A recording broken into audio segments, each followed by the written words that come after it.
Hello friends, આજે હું તમને આ વિડીયોમાં બતાવીશ દાલ ફ્રાયની રેસીપી।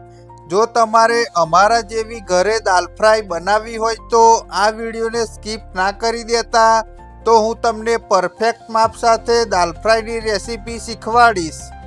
તો મિત્રો, આપણે દાલ ફ્રાયના વઘાર માટે એક તપેલામાં જરૂર મુજબ ચોખ્ખું ઘી લઈશું।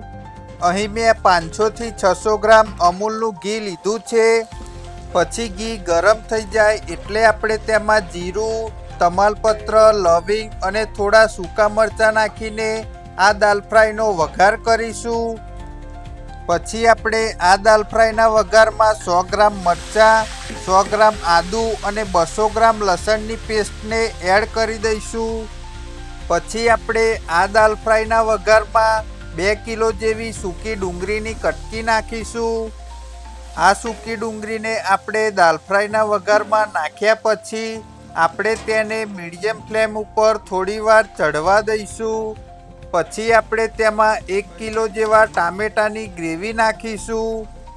આ ટામેટાની ગ્રેવી નાખ્યા પછી આપણે તેને પણ મીડિયમ ફ્લેમ ઉપર થોડીવાર ચડવા દઈશું। તો મિત્રો, તમે જોઈ શકો છો કે આપણા આ વઘારમાં તેલ ઉપર આવી ગયું છે, એટલે કે આ ગ્રેવી શેકાઈને તૈયાર થઈ ગઈ છે। તો પછી આપણે તેમાં 500 થી 600 ગ્રામ જેવા ટામેટાની કટકી નાખીશું। આ ટામેટાની કટકી નાખ્યા પછી આપણે આ દાલ ફ્રાયમાં સ્વાદ અનુસાર મીઠું નાખીશું। તો મિત્રો, આ દાલ ફ્રાય અમે 100 માણસના કેટરિંગ ઓર્ડર માટે બનાવી હતી। તો મિત્રો, આ દાલ ફ્રાયના વિડીયોમાં મેં જે માપ આપેલું છે તે 100 માણસની દાલ ફ્રાય બનાવી શકાય તે પ્રમાણે મુજબ છે।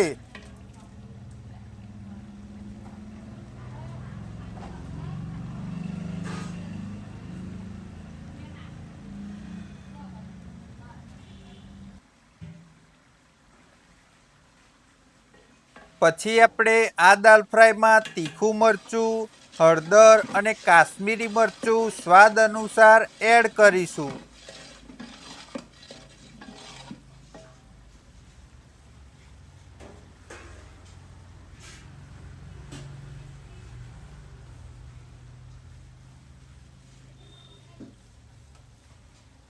પછી આપણા મરચું મસાલા બળે નહીં એટલે આપણે તેમાં થોડું ગરમ પાણી નાખીશું।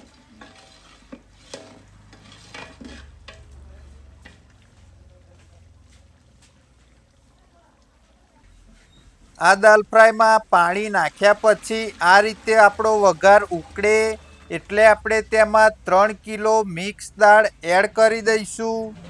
તો મિત્રો, આ દાલ ફ્રાય બનાવવા માટે અમે પહેલાં કુકરમાં દાળને ઓગાળી લીધી હતી। તેમાં મેં 1 કિલો ચણાની દાળ, 1 કિલો તુવેરની દાળ, 500 ગ્રામ મોગરની દાળ અને 500 ગ્રામ મસૂરની દાળ લીધી હતી।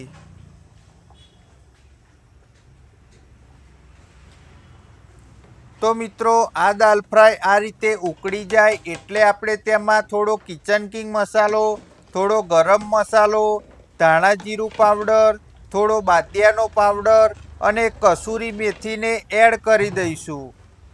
તો મિત્રો, આ દાલ ફ્રાય બનાવવા માટે આ બધા મસાલાનું કોઈ ચોક્કસ માપ હોતું નથી। તો પણ તમે 50 ગ્રામ કિચન કિંગ મસાલો, 20 થી 25 ગ્રામ ગરમ મસાલો, 50 ગ્રામ ધાણા જીરું પાવડર, 1 ચમચી બાદિયાનો મસાલો અને કસૂરી મેથી તો તમારે જરૂર મુજબ લઈ શકો છો। આ દાલ ફ્રાય તૈયાર થઈ ગઈ છે, તો આપણે તેમાં 100 ગ્રામ બટર નાખીશું। અને મિત્રો, લીલા દાણા અમે ત્યાં ઓર્ડરે જઈને નાખ્યા હતા। આ દાલ ફ્રાયની રેસીપીનો વિડીયો પસંદ આવે તો લાઈક, કોમેન્ટ, શેર કરી દેજો હો।